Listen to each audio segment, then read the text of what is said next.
자, 우리는 이렇게 많은 세월을 이렇게 살아왔잖아요. 근데 많은 세월을 살아오면서 인간관계를 굉장히 많이 해왔어요. 그래서 여기서 80이신 분은 80년을 인간관계를 한 거고 60인 분은 60년을 인간관계를 한 거예요.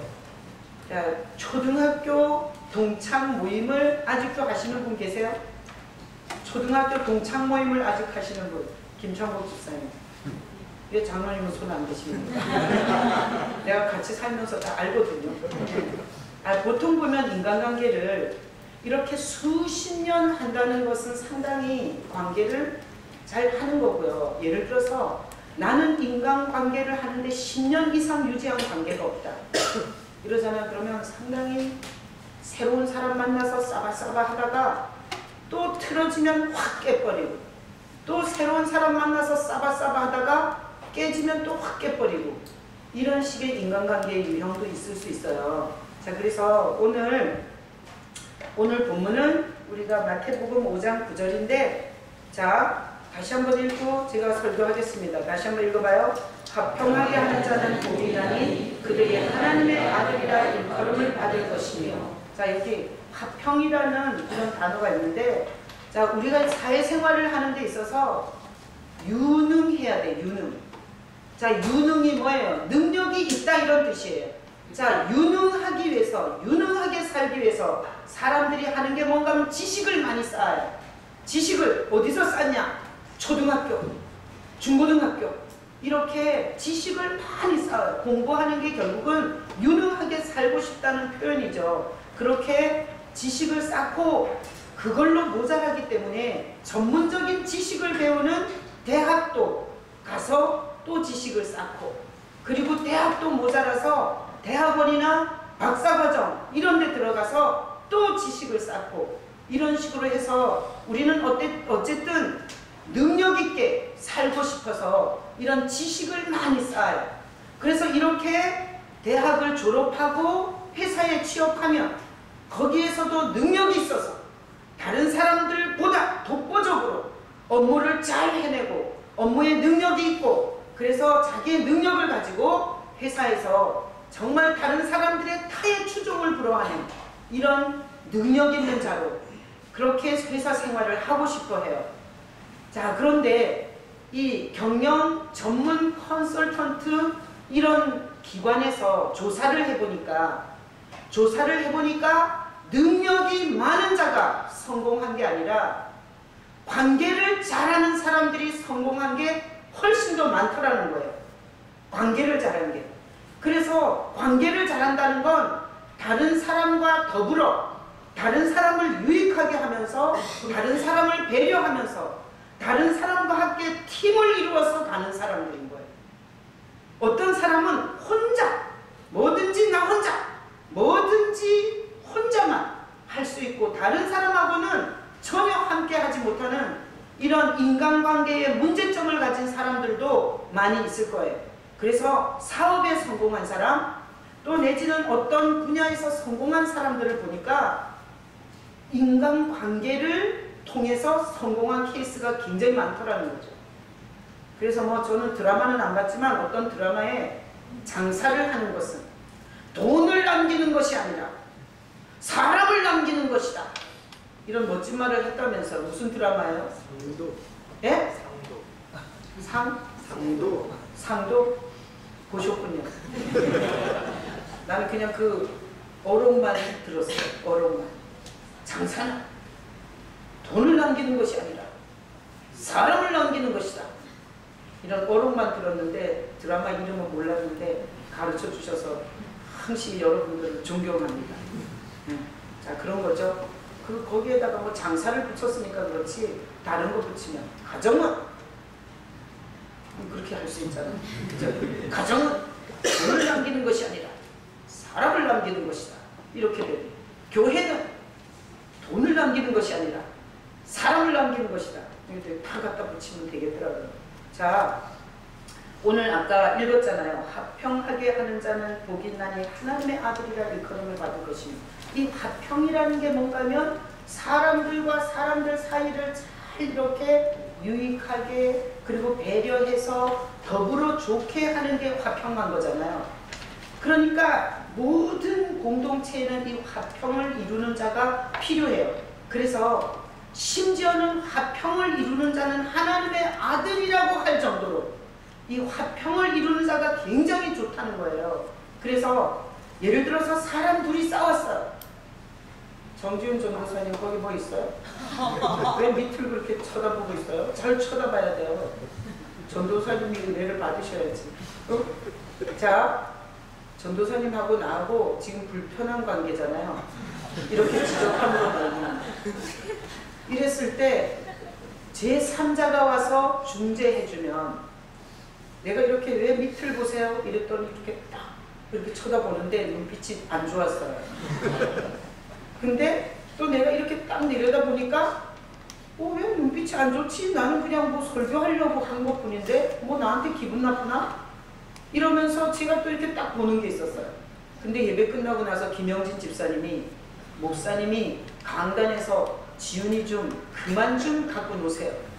뭐 이러면서 제 편을 들잖아요. 그러면 제가 또 막 힘을 얻어가지고 막 이렇게 관계가 풀릴 수 있는 거예요. 그러니까 이 사람과 사람 사이에 어떤 문제가 생겼을 때 제3자가 개입해서 그 관계를 풀 때가 있어요, 없어요? 있어요. 자, 그런데 여기 이 화평케 하는 자는 복이 있나니 하나님의 아들이라 일컬음을 받을 것이며 여기서 인간 관계에 불편함이 있어서 이 성경을 썼겠어요. 자, 하나님과 인간이 불편한 관계가 된 거 아세요? 하나님과 인간이 불편한 관계라는 거예요. 자, 하나님이 선악과 먹지 말라는 말씀 하나를 줬어요. 그때 성경이 있었다면 한 줄이에요. 동산 모든 나무의 실과는 먹되 선악을 알게 하는 나무는 먹지 말라. 그 한 줄이에요. 성경이 한 줄이야, 한 줄. 그때 얼마나 좋았겠어, 아담은. 암송하려고 애 안 써도 되고 내용이 뭔지 파악하지 않아도 되고. 근데 그 말씀을 어겨요.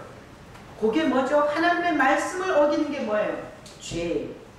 그러니까 사람이 하나님의 권위에 도전했다는 뜻이에요. 하나님의 말씀을 범했다는 건 하나님의 권위를 짓밟고 무시했다는 뜻이에요. 그렇게 하나님의 권위를 무시한 인간이 죄의 삭은 뭐라 그래요? 하나님이 사망이라 그래요.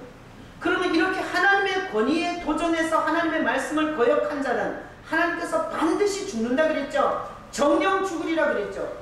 그러면 죽여야 되죠. 자, 그래서 하나님은 공의의 하나님으로서 이렇게 말씀을 어긴 하나님의 권위에 하나님의 주권을 짓밟은 인간을 죄로 처리할 수밖에 없어요. 그건 죽음이에요. 근데 하나님이 그렇게 죽게 내버려 두는 게 아니라 율법과 계명을 줘서 이걸 지키면 살려준다 이런 말을 했어요. 이 율법과 계명을 지키면 산다 이렇게 율법과 계명을 줬어요. 그런데 우리가 그 율법과 계명의 가장 함축적인 게 십계명이죠. 그 십계명 10가지를 갖다가 대입해봐도 인간은 그 하나님이 주신 다시 살려주려고 하는 율법과 계명을 인간은 다 지킬 수 있다 없다? 못 지킨다. 그래서 인간은 결국 그것을 못 지켜요. 그러다 보니까 하나님과 인간의 관계는 회복이 될 수 없는 거예요. 인간은 체질적으로 죄가 좋아요.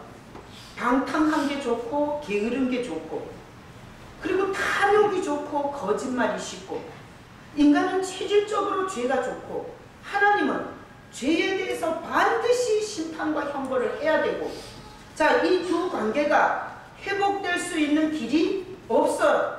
그래서 이 관계를 화평하게 화해시키는 게 교황이 할 수 있겠어? 못해요. 그러면 저 산속에서 수십 년 돌을 닦은 큰 스님이 할 수 있겠어요? 못합니다. 그래서 우리가 생각을 이 문제를 풀기 위해서 오늘 설교를 하는 거예요. 이 문제를 어떻게 풀 거냐. 그래서 처음 우리가 하나님과 인간의 관계를 생각해 보면 내가 이 세상에서 가장 사랑하는 게 자식인 것처럼 하나님과 인간의 관계는 세상에서 더 할 수 없는 좋은 관계, 사랑하는 관계였어요. 우리 영화를 보면 로미오와 줄리엣 얘기 있어요. 둘이서 얼마나 사랑했는지 둘이 죽고 끝났어요. 그죠? 죽을 만큼 사랑한 거잖아. 근데 사실 하나님과 인간은 로미오와 줄리엣의 사랑에 능가하는 사랑을 하는 관계예요. 더 못해요. 10,000배는 더 진한 사랑 관계. 하나님과 인간의 관계가. 그래서 하나님이 인간을 자기 형상과 모양을 줘서 창조했기 때문에 세상 천지의 운동장에서 뛰면 내 새끼밖에 안 보이잖아요. 그런 것처럼 하나님이 이 땅에 얼마나 아름다운 폭포수와 정말 아름다운 대자연과 너무나 아름다운 꽃과 나비가 있어도 하나님이 보실 때 가장 이쁜 거, 가장 사랑스러운 거는 뭐예요? 인간이. 그랬어요. 인간은 이 우주 모든 만물을 만드신 하나님의 그 전능자의 자녀예요. 전능자의 자녀. 그러니까 우주 만물을 다 만드신 그 하나님의 자녀예요. 그랬을 때 그 인간의 영광과 그 아름다움이란 이루 말할 수가 없었어요. 자, 머릿속으로 그리세요. 제가 설교하면서 이걸 잘 따라오셔야 돼요. 맛이 가시면 안 돼요. 자, 한번 그려보세요. 여러분이 인간이잖아요. 나도 인간이잖아요. 그런데 이렇게 되기 전에 인간은 천사도 흠모하는, 천군 천사가 흠모하는 세상에서 가장 부러운 존재가 인간이었어요. 그리고 전능자가 그냥 인간을 보는 거예요. 그래서 그가 하는지 웃음 짓는 거, 그리고 그 조개 같은 입술을 벌려서 말하는 거, 아장아장 걷는 거. 아담은 아장아장은 안 걸었겠지만 그런 인간을 보면서 하나님이 막 또 죽겠는 거예요. 어떻게 사람을 감당할 수 없는 이런 존재가 인간이었어요. 그래서 천사, 영적으로 가장 아름답게 만들어진 천사까지도 인간을 볼 때 흠모했다고 그렇게 성경이 얘기를 해요. 자, 그렇게 하나님과 인간이 엄청 진한 사랑의 관계 속에 있었는데 하나님은 계속 인간을 그렇게 봤어요. 근데 문제는 뭔가 하면 인간이 하나님을 바라보고 둘이 연애할 때 상대방이 날 쳐다보고 내가 상대방을 쳐다보고 이렇게 사랑하던 관계가 어느 순간 사람들이 하나님이 만든 것들이 더 아름다운 거예요. 만드신 하나님보다 하나님이 만들어 놓은 것이 아름답고 좋았어요. 그래서 하나님이 한 가지만 그만 그 선악과를 먹고 결국은 범죄를 해요. 그러니까 하나님과 인간의 그 좋은 관계가 어떻게 됐어요? 깨졌어요. 금이 갔어요. 하나님은 하나님의 말씀을 전면으로 짓밟고 하나님의 주권에 도전한 이 인간은 하나님은 공의의 하나님이기 때문에 심판해야 돼요? 그냥 봐줘야 돼요? 심판해야 돼요. 그래서 먹으면 정령 죽으리라. 이 말씀대로 하나님은 인간을 죽음에 내놓을 수밖에 없어요. 그렇게 하나님은 죄인으로, 이제는 전능자의 아들이 아니라 죄인으로 하나님이 인간을 내쫓았어요. 그러고 나니까 인간이 그렇게 하나님으로부터 이런 죄인으로 사니까 엄청 비참해진 거예요. 종이 됐어요. 하나님의 전능자의 아들에서 종으로 추락한 거예요. 그러니까 삶 자체가 엄청 비참해진 거예요. 이것이 우리의 인간을 묵상해보면 우리의 인간의 역사예요. 자, 하나님은 이 죄를 짓고 사는 인간을 볼 때 진노, 화가 나는 거예요. 하나님은 그 죄 짓는 인간이 진노의 대상이에요. 그렇죠? 인간은 그렇게 천군천사도 흠모하던 지위, 전능자의 아들이라는 지위에서 종으로 추락해서 비참해지고 나니까 인간은 어떻게 해요? 하나님을 원망하는 거예요. 자, 그러니까 두 관계가 지금 너무 좋았던 두 관계가 하나님은 진노하시고 그리고 인간은 하나님을 뭐하고요? 원망하고. 이런 두 존재가 교차되는, 둘이를 어떻게 할 수가 없는 이 문제를 해결하려고, 이 두 존재를 화해시키려고, 이 두 존재를 화평케 하려고 오신 분이 누구예요? 예수님이세요.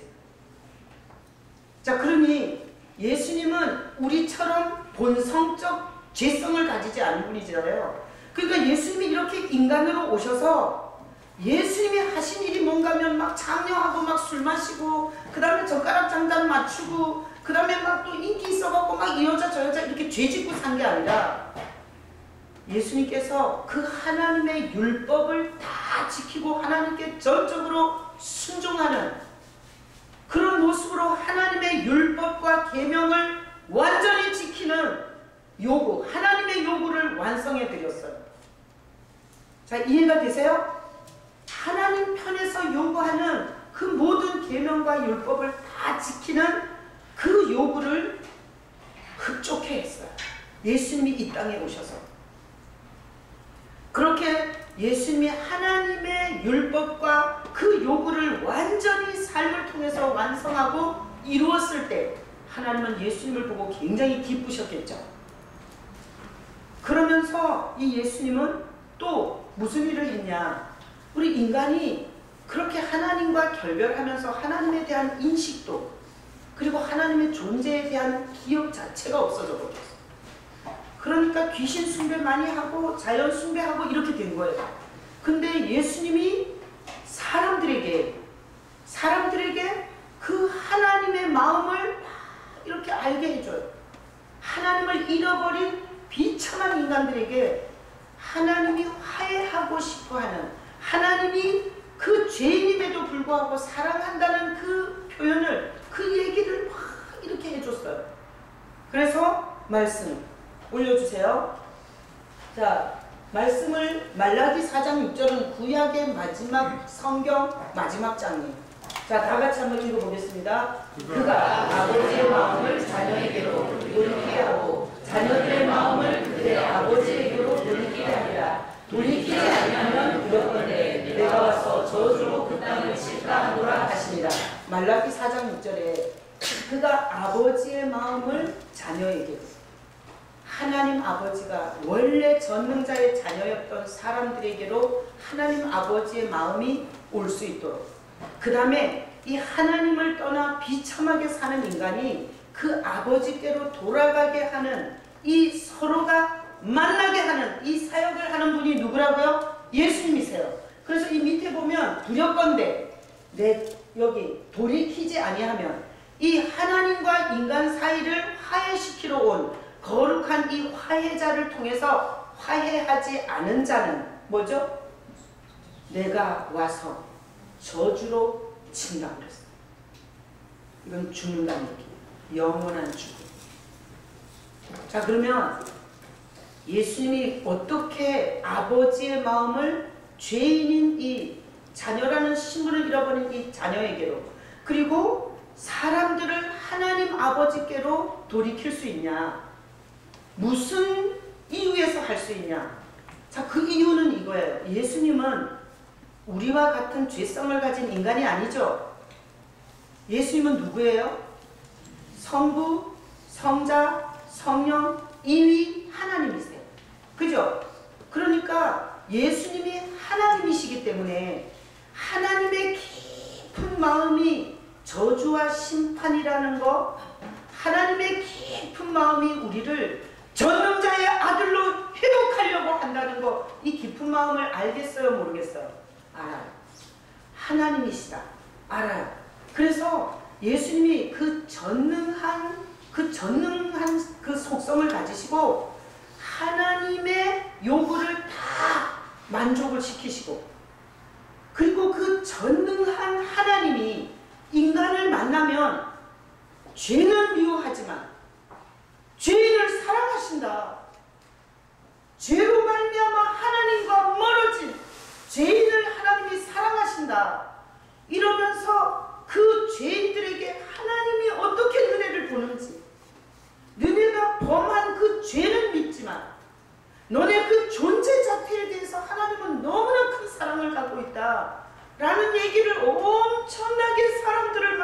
많이 했어요. 자, 그래서 우리가 그 구원파 교주 유병헌이 있죠. 아비의 마음을 자녀에게로, 자녀의 마음을 아비에게로 돌이키는 걸 유병헌이가 할 수 있겠어요? 못해요. 그리고 천주교 교황이 할 수 있겠어요? 못해요.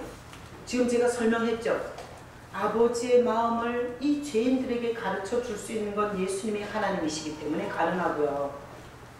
그리고 하나님의 모든 요구를 만족시킬 수 있는 것은 그분이 죄성이 없는 신적 능력이기 때문에 가능한 건데, 이 세상에 어떤 교주, 어떤 착한 사람도 이 일을 할 수는 없단 말이에요.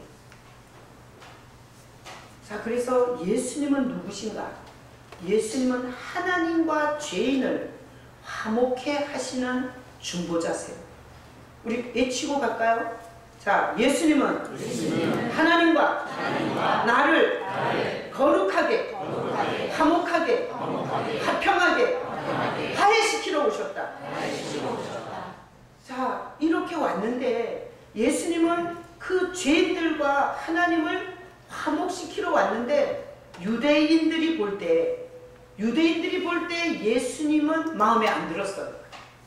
그래서 예수님은 하나님으로서 하나님의 계명이 하나님을 사랑하고 이웃을 사랑하고 이 두 개죠. 그러니까 십계명을 그냥 딱 하나로 말하면 율법이요 계명의 그 한마디가 그거, 하나님을 사랑하고 이웃을 사랑하는 거예요. 근데 예수님은 이 두 가지를 하신 거예요. 위로 하나님을 사랑하고 그리고 죄인을 사랑하셨어요. 그래서 자녀를 만나면 남편이 막 4, 5 이런 사마리아 여자를 만나도 죄인 저리 가, 나는 거룩한 하나님이야, 저리 가려니까, 이렇게 하지 않고 그 죄인을 이렇게 불러서 그 죄인들을 이렇게 사랑하셨어요. 그리고 하나님이 하나님의 사랑을 가르쳐주고 그것을 전해줬어요. 그러니까 유대 종교 지도자들이 볼 때 마음에 안 들었어요. 죄인은, 문둥이는 쫓아내야 되는 거예요. 우리 교회에서도 뭔가 죄인은 다 쫓아내야 돼. 그리고 깨끗하고 인간 같은 것들만 이 교회에 있어야 돼요. 유대 종교 지도자들은 그렇게 생각했어요. 흉측하고 더럽게 사는 자, 윤리 도덕도 없는 자는 쫓아내야 되는 거예요. 그래서 유대 종교 지도자들은 죄인은 상종하지 말고 쫓아내야 되고, 그들은 불쌍히 여길 가치가 없다고 생각하고 있었어요. 근데 예수님이 그들을 끌어안는 거예요. 그들을 하나님의 말씀으로 가르치고 설교하는 거예요. 그러니 그들이 볼 때는 이것은 안 맞아. 그래서 결국은 예수님이 십자가에 죽을 때 유대 종교 지도자들은 다 그렇게 생각했어요. 저것은 하나님도 아니면서 하나님인 척하다가 저렇게 죽는다. 지 죄로 죽는다. 그러니까 우리 죄를 위해서 죽는다고 생각을 못했어요. 그렇게 예수님이 그 종교 지도자들이 그런 욕을 먹으면서, 사실을 보면 우리와 하나님을 화해시키려고 하는 그 십자가가, 저것이 죄를 지어서 저렇게 처참하게 죽는다라는 비방을 받고 욕을 먹으면서 하나도 이해하지 못한 상태에서 예수님은 그렇게 죽었어요. 자, 그래서 정리를 하면, 자, 예수님이 하신 일 2가지가 있어요. 첫 번째는 하나님이 인간에게 원하는 것을 만족시키는 일을 하셨어요. 그게 모든 죄에 넘어간 게 아니라 죄를 짓지 않고 모든 하나님의 율법과 요구를 다 완성하는 일을 첫 번째 하셨어요. 그 다음에 예수님은 사람들이 다 원해요. 사람들은 뭔가 이 비참한 삶에서 탈출하기를 원해요. 그게 인간의 요구예요. 근데 예수님이 그 죄인들에게 그 죄에서 벗어날 수 없는 그 삶에서 탈출하는 방법을 얘기를 해줘요. 사람들에게. 죄로 인한 이 비참함에서 나갈 수 있는 게 바로 내게로 와라. 내게로 와서 내가 하나님에 관해서, 그리고 구원에 관해서 관해서, 영생에 관해서 내가 얘기를 해줄게. 나에게 와라. 이게 예수님의 사역의 큰 두 가지 모습이었어요. 종교 지도자들은 어떻게 했냐면 죄인들은 심판받는다. 죄인들은 저주받는다. 죄인들은 절대 좋은 일이 있을 수가 없다. 죄인들은 하나님의 버린 자들이다. 우리를 봐라. 우리는 11절을 바치고 우리는 안식일을 지키고 우리는 도둑질을 한 적이 없다. 이런 식으로 종교 지도자들은 메시지를 했어요. 근데 예수님은 죄인을 사랑하신다. 죄인을 불쌍히 여긴다. 내게로 와라. 수고하고 무거운 짐진 자들아 다 내게로 와라. 죄인들은 내게로 와야 된다. 이렇게 말했어요. 그래서 예수님이 하신 일이 하나님과 인간 사이에 그 거룩한 중보자와 화해자와 화평자의 역할을 했어요. 그래서 오늘 여기 본문에 화평케 하는 자, 화평케 하는 자, 화평이라는 게 뭐야? 자, 사람하고 사람 관계에 불편한 거, 이거는 괜찮아요. 그죠? 사람 불편한 건 그냥 이기면 돼. 근데 하나님과 불편한 거는 지구를 떠나야 돼요. 하나님과 불편한 관계가 되면 뭘 해도 저주예요. 그러니까 이 하나님과 불편한 관계를 풀 수 있는 것은 일반 사람이 하는 게 아니라 하나님이 보내신 예수 그리스도만이 할 수 있는 일이에요. 자, 그러니까 여러분이 하나님과 화평하고 싶으면 어디로 가셔야 돼요? 예수님 속으로 가셔야 돼요. 근데 이 세상에 하나님이 죄인과 화해할 수 있는, 화평할 수 있는 방법으로 예수님을 보내셨는데 사람들은 자기가 착해서, 자기가 11조해서, 자기가 봉사해서, 자기가 다른 사람보다 인격적으로 좋아서 하나님이 자기를 더 좋아한다고 생각하는 건 이건 유대 종교 지도자들의 저주받은 생각이에요. 하나님의 질서, 하나님이 비참한 인간이 저주 아래서, 심판 아래서 나올 수 있는 길은 하나님이 이 방법밖에 없어요. 나와 화해하려고, 나와 그 영광스러운 전능자의 자녀로 회복하려고 하는 방법, 그것은 예수 그리스도께로 네가 오는 방법밖에 없다. 이것이 하나님께서 우리 죄인에게 베푸신 최고의 은혜입니다. 자, 그러니까 이때 당시에 예수님의 메시지를 들은 죄인들은 이때 당시에 몸 팔고 병 들고 귀신 들리고 인생에 실패하고 이렇게 죄로 말미암아 하나님 앞에 떳떳하지 못한, 아주 과거를 지워버리고 싶고 누가 내 과거를 추적할까봐 겁이 나는 이런 사람들은 예수님의 이런 메시지를 들었을 때 희망이라는 게 생기는 거예요. 아주 흉악한 인생임에도 불구하고 희망이 생기고 꿈이 생기는 거예요. 왜? 내가 지금까지 허물과 죄투성이지만 하나님께서 이 예수님을 통해서 나 같은 인간과도 화해하고 화목하려고 하시는구나. 이걸 들었을 때 자기가 공부를 못했든 월세방에 살든 병이 들었든 창녀든 문둥이든 귀신이 들렸든 그들은 하나님의 아들로 돌아갈 수 있다는 꿈을 꾼 거예요. 그래서 지금 이 지상에 교회들이 굉장히 많잖아요. 교회들이 굉장히 많아요. 하나님이 교회들을 통해서 죄인들과 화해하고 싶어요. 죄는 믿지만 죄인들을 사랑한다. 그리고 이 죄악에 관영한 세상에서 죄를 지을 수밖에 없는 인생을 사는 그 죄인들을 사랑한다. 그 죄인들이 나랑 화해하고 싶으면 네가 율법을 다 지킬 수 없잖아. 분명히 죄의 대가는 사망인데, 그래서 내가 예수님을 화해자로, 화평자로 내가 보냈어. 이걸 교회를 통해서 말하고 싶은 거예요. 그래서 하나님은 계속 이 자기가 깨끗해서 자들이 예수 그리스도를 통해서 하나님과 화해되기를 원해요. 하나님과 화평되기를 원해요.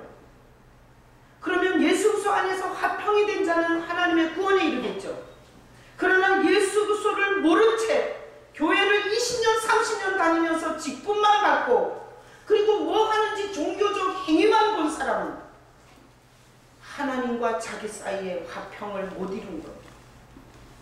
이런 사람은 신앙 생활은 했을지 모르지만 구원에는 이르지 못하는 거예요. 하나님과 화해는 예수 그리스도로만 되는 거예요. 예수 그리스도로만 화평이 되는 거예요. 하나님과 화목되지 못한 자는 원수예요. 하나님은 원수를 하나님의 나라에 끌어들일 수가 없습니다. 그래서 지금 우리가 저 밖에 있는 사람과 여기 안에 있는 사람의 호칭이 틀려요. 여기 와 있는 여러분의 호칭은 뭐죠? 성도예요. 성도는 뭐냐? 예수 그리스도를 믿는 자들이에요. 자, 다 같이 고백해요. 성도는 예수를 믿는 자들이다. 성도라는 이름은 예수님을 믿는다는 뜻이에요. 그럼 예수님을 믿는다는 건 뭔 뜻이냐? 하나님과 화해했다는 뜻이에요. 하나님과 화해했다는 뜻이에요. 하나님과 화평이 이루어졌다는 뜻이에요. 예수를 믿는다는 뜻은. 자, 그러면 예수를 믿는다는 것은 우리가 지금까지 지은 죄에 대해서 저주와 형벌을 받는다 안 받는다? 안 받는다. 왜? 예수님이 우리의 나무에 달려서 우리의 모든 저주와 형벌을 예수님이 갚으셨기 때문에 예수님을 믿는 자는 자기 죄의 저주를 받을 필요가 없는 거예요. 그래서 성도는 예수님을 믿는 자고 성도는 저주를 받는 자다 안 받는 자다? 저주를 안 받는 자. 그럼 저주를 안 받으면 뭘 받아요? 복을 받아요. 하나님은 이 예수 그리스도라는 이 거룩한 화해자, 거룩한 화평자 안에 있는 성도들을 심판할 이유가 없어요. 저주를 퍼볼 이유가 없어요. 예수님께서 그 사이에서 일을 다 하셨기 때문에 장녀도 살인범도 과거를 묻지 않고 하나님과 화평한 관계를 이루어요. 그래서 성도는 원래 죄를 짓고 죄인으로서 살다가 길도 없이 목적도 없이 영원한 형벌 가운데로 가야 할 운명이 한량없는 은혜로 예수님 이 화해자, 이 화평한 자를 믿음으로 말미암아 더 이상 인생의 저주와 심판을 받을 두려움이 없는 존재가 성도예요. 그래서 우리가 교회에서 목사라는 직분, 전도사라는 직분, 장로라는 직분, 안수집사라는 직분, 그거는 그렇게 큰 의미가 없어요. 예수 그리스도로 하나님과 화목이 되는가가 더 중요해요. 예수 그리스도와 하나님을 이렇게 화목하지 않은 상태에서 목사가 되고 장로가 되면 뭐 하겠어요? 그럼 그냥 저주하고 있는 거예요.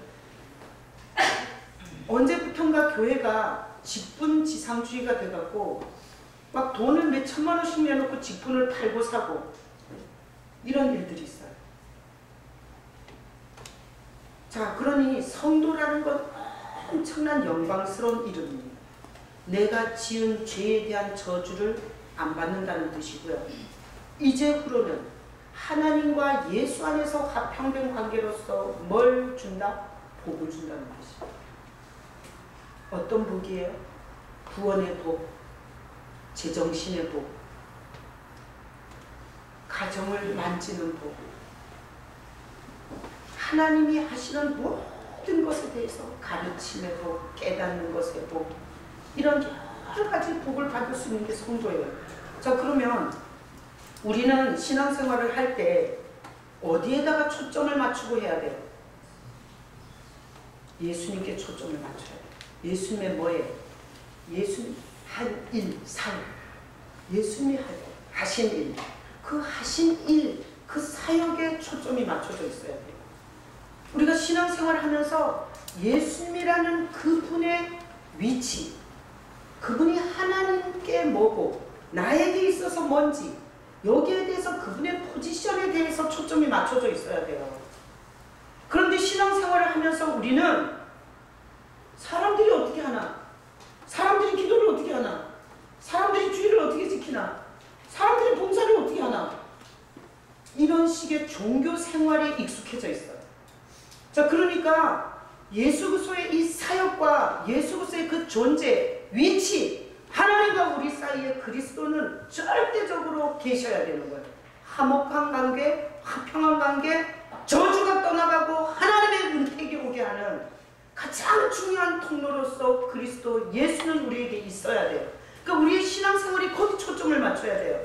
그러면 거기 초점을 맞추면 주님께서 내가 병들었을 때 주님께서 그 채찍에 맞음으로 우리에게 나음을 주셨다 그랬어요. 그러면 병든 사람이 내 병으로 죽어서 지옥 갈 거라는 생각보다 나를 이렇게까지 살려주시고 하나님의 생명과 연결하신 예수님을 보면서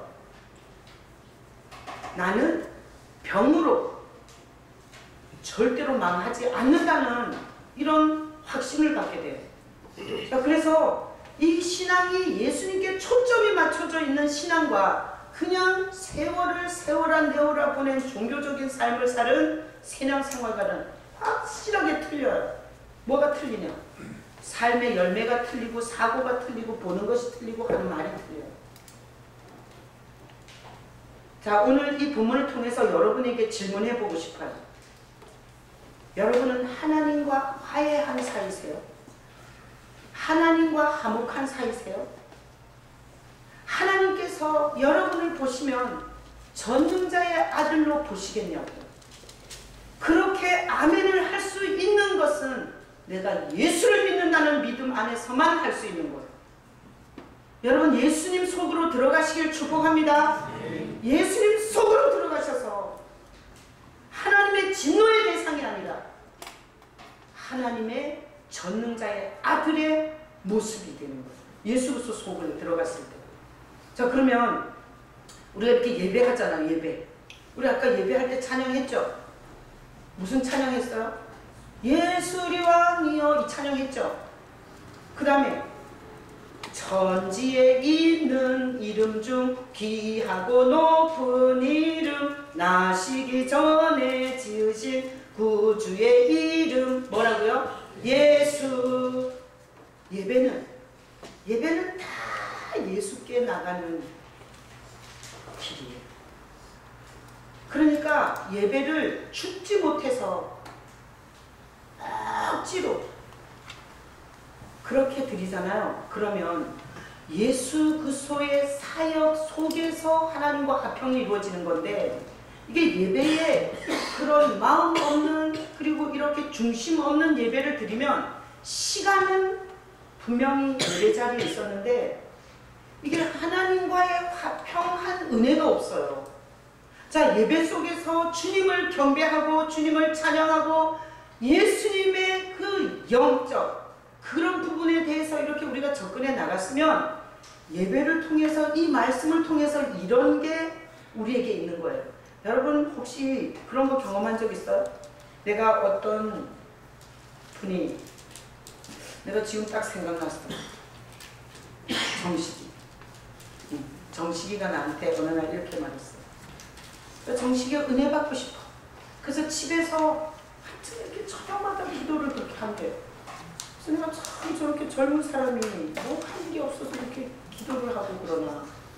근데 전에 이런 얘기를 하더라고요. 그 기도를 하면서 주님이 자기를 용서했다라는 이런 감동이 왔대요. 그리고 지금 풀리지 않은 일들이 앞으로 이렇게 다 이렇게 주님께서 이렇게 역사해 주실 거라는 이런, 막연한 거지 뭐 귀에 들렸겠어요? 닿겠어요? 그냥 지 느낌이에요. 근데 하나님과 예수 그리스도 안에서 화해된 자의 증거가 있어요. 네 죄를 용서했다라는 확신이 와요.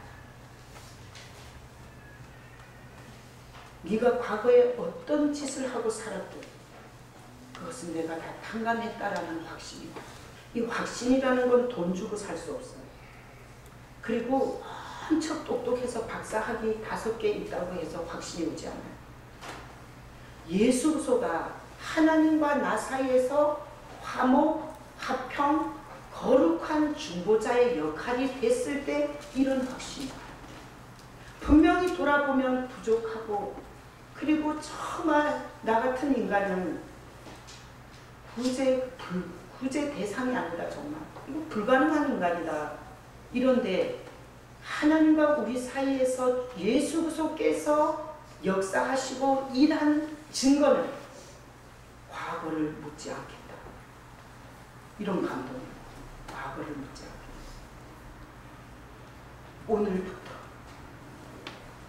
오늘부터 다시 해봐라. 나는 너를 떠나지 않는다. 나를 붙잡고 가면 된다. 이런 감동이 있어요. 그래서 천주교에서는 면죄부를 팔았어요. 그거는 교황청에서 그 어마어마한 건축을 짓기 위해서 돈이 필요했어요. 그래서 성도들에게 면죄부, 죄를 면해주는 그 티켓을 팔았어요. 그리고 지금 있는 그 엄청난 건물을 지은 거예요. 근데 면죄부는 예수 안에서 받는 거예요. 예수님 안에서. 하나님과 우리 사이에서 예수 그리스도가 일하는 증거가 용서했다. 사람은 다 부족하고 죄짓고 산다. 그래서 내가 왔다. 그래서 앞으로 날 붙잡고 살면 된다. 네 마음에 안 들고 네 삶이 캄캄하고 계산이 안 나오냐? 그래도 나 붙잡고 살아라. 기다리다 보면 될 때가 있다. 뭐 이런 식으로 죄사함의 확신, 그리고 미래에 대한 소망, 그리고 문제를 그까짓 거. 네 문제가 아무리 큰들 나보다 크겠냐. 이런 전혀 돈으로 살 수 없고 어떤 협박 공갈로 얻을 수 없는 이런 증거가 내면에 가장 깊은 곳에서 역사해요. 그래서 이 거룩한 화해자 예수 그리스도께서 하나님과 나 사이에서 일하신 사람의 특징이 있어요. 그 특징은 그렇게 남 입은 거, 남 갖고 사는 거 갖고 그렇게 자살해 주고 이러지 않아요. 그리고 막 너무너무 잘난 척하고 교만을 떠는 사람 보고 자존심이 상해서 막 집에 가서 막 잠이 안 와서 막 벌떡증이 일어나고 그러지 않아요. 그리고 다른 사람들이 다를 수 있고 그 사람은 그 사람 주제고 나는 내 인생을 주님과 함께 살아내는 거야. 이렇게 마이웨이를 할 수 있는 배짱이 생겨요. 자, 오늘 이 말씀을 통해서 하나님은 우리에게 이렇게 말씀하시는 거예요. 나랑 화해됐냐? 너 교회 안에 꼴보기 싫은 사람 많이 있지? 그 사람하고의 갈등 문제는 네가 안 보면 돼. 마누라가 마음에 안 들면 이혼하면 되고 교인이 마음에 안 들면 교회를 떠나면 돼. 그러나 네가 나랑 화해하지 않았다면, 예수 그리스도 안에서 나랑 화목이 되지 않았다면 생각하는 게 다 저주 올 것만 생각하고 계산하는 게 다 안 될 것만 계산하고, 그리고 지금 현재 있는 조건을 가지고 전혀 미래에 대한 희망과 꿈을 꿀 수가 없어서 극단적인 삶을 선택할 수밖에 없습니다. 여러분, 오늘 이 말씀을 가슴에 잘 새기시고 일주일 동안 살아가면서 한번 묵상해 보세요. 나는 이렇게 설교하고 나면 이 본문을 가지고 내일 새벽에 와서 주님 앞에 또 이 본문으로 조명을 받아요. 얼마나 은혜를 주시는지 몰라요. 여러분, 하나님과 화목되지 못한 자가 비가 오겠어요? 하나님과 화목되지 못한 인생이 되는 일이 어디겠냐고. 지구를 떠나서 살 수 있겠어요? 사람과 불편한 거는 살 수 있어요. 하나님과 화해하지 않은 인생은 차라리 죽는 게 나아요. 돈을 번다고 생각했는데 그게 지옥으로 가는 고속도로가 될 수 있고요. 건강해져서 병이 나와서 엄청 좋았는데 그 몸뚱아리 가지고 지옥으로 직행할 수 있어요. 나는 오늘 이 말씀을 통해서 우리 성도들 중에 한 명도 하나님이 화목하려고, 하나님이 이 깨어진 관계를, 이 금이 간 관계를 회복하려고 하나님께서 보내신 거룩한 화해자, 거룩한 중보자, 거룩한 화평자 예수 그리스도를 통해서 하나님과 화목되지 못한 인간이, 성도가 하나도 없고, 여러분들이 다 되는 일은 없어도, 사람들과는 불편해도, 그리고 지금 고생은 해도, 내 마음대로 안 되는 일이 있어도 여러분들이 하나님과는 예수 안에서 화평한 자가 되시길 예수님의 이름으로 축복합니다. 아멘. 이 시간 우리 같이 통성으로 기도하겠습니다. 자, 눈을 감아 보세요. 자,